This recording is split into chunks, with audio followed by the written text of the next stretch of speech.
जय भीम साथियों।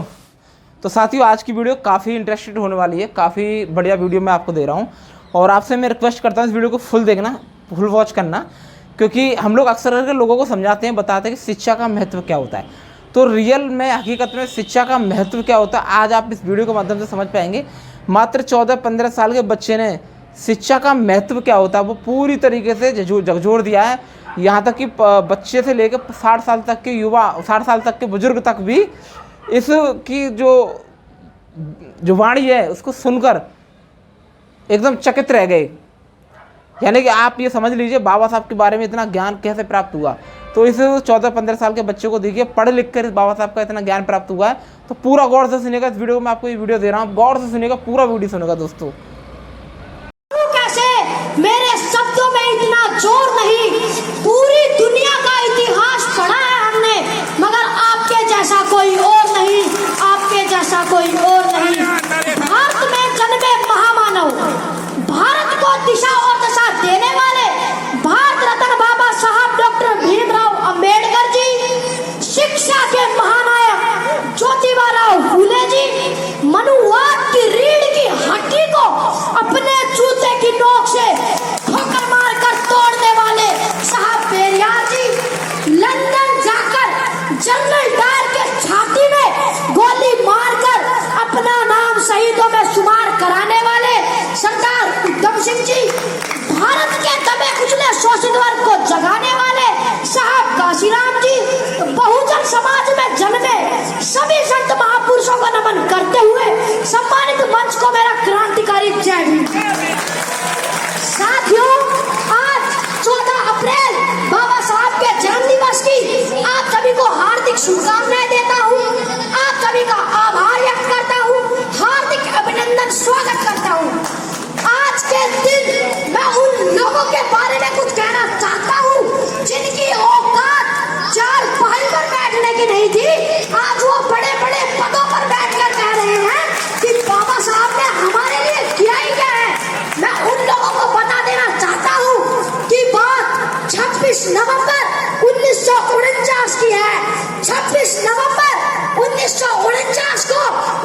पता भारतीय संविधान क्या होता है। बीता हुआ कल कभी आज नहीं होता साथियों, बीता हुआ कल कभी आज नहीं होता। उड़ने वाला पक्षी सिर्फ बाज नहीं होता। और जिस कौम के नौजवान संघर्ष नहीं करते उस कौम के सर पर कभी ताज नहीं होता। और अब मैं अपनी वाणी को विराम देते हुए आप सभी से बस एक ही बात कहना चाहूंगा कि पहले तो तुम्हें शिक्षा से मोड़ दिया जाएगा, कि पहले तो तुम्हें शिक्षा से मोड़ दिया जाएगा, फिर तुम्हारे नाम को किसी जुर्म के साथ जोड़ दिया जाएगा। हाथों से हाथों की जंजीर बनाकर निकला करो यारो, वरना किसी दिन कच्चे धागे की तरह तोड़ दिया जाएगा, वरना किसी दिन कच्चे धागे की तरह तोड़ दिया जाएगा। जय भीम, जय भारत, नमो बुद्धाय। तो देखा साथियों, एकजुट में काफ़ी ताकत होती है। बच्चे ने काफ़ी अच्छे तरीके से समझा दिया है। शिक्षा बेहद ज़रूरी है और अगर बिखर के काम करोगे तो टूट जाओगे। माना कि कुछ जड़ें कमज़ोर हो जाती हैं, उसको मजबूत करने के लिए कुछ नया करना पड़ता है। तो इसी प्रकार आपको सबको संभल के चलना चाहिए और अपने बच्चों को पढ़ाना चाहिए, अपनी जड़ों को मजबूत करना चाहिए। तो इस बच्चे ने जो जिस तरीके से बताया है कि ये ज्ञान कोई ऊपर से सीख कर नहीं आता, ये सब किताबों में लिखा हुआ है। बाबा साहब डॉक्टर भीमराव अम्बेडकर को पढ़िए, पढ़ने के बाद आपको एहसास होगा कि बाबा साहब डॉक्टर भीमराव अम्बेडकर जी ने वंचित, शोषित और दबे कुचले लोगों के लिए कितना कुछ किया है। तो इस बच्चे की आपको कविता कह सकते हैं या ज्ञान कह सकते हैं या बाबा साहब के प्रति एक अच्छा सा एक लेख कह सकते हैं। तो कैसा लगा आपको प्लीज़ कमेंट करके हमें ज़रूर बताइएगा और अच्छा लगे तो वीडियो को शेयर कर देना। सभी को मेरा क्रांतिकारी जय भीम, नमो बुद्धाय।